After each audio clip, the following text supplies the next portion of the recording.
তো hey guys, আজকে একটা শর্ট ভিডিও ছাড়ছি।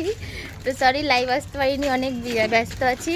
তো তোমাদের একজনের সাথে পরিচয় করাতে চাই। দেখো কে, চিনতে পারছো কেউ? তো আমার লাইভে তোমরা সবাই দেখো, আমি দেবারতী বলে একটা বান্ধবীর সাথে কথা বলি। আমরা একসাথে বহু বছরের বান্ধবী আমরা। তো ওর বিয়ে হয়ে গেছে মালদাতে, ওর বাড়ি হচ্ছে কোন নগরে। তো এই হচ্ছে আমার দেবারতী, যাকে দেবো দেবো বলে কথা বলি। আর আমার মেয়াও বেড়াল, আমার মেয়েও ওকে মেয়া বেড়াল ডাকে, ও আমার মেয়েকে মেয়া বেড়াল ডাকে। তো অনেকেই চেনে দেবারতীকে। তো এই যে এসছে ওখান থেকে আমাদের এখানে, ওর একটা মাসি বাড়ি বেড়াতে এসছে। তো অনেকদিন ধরেই দেখা করবো, কত বছর ধরে আমরা দেখা করবো, আজকে ফাইনালি আমাদের দেখা হলো। হ্যাঁ বলেতে গানটা আমি একা বক বক করছি।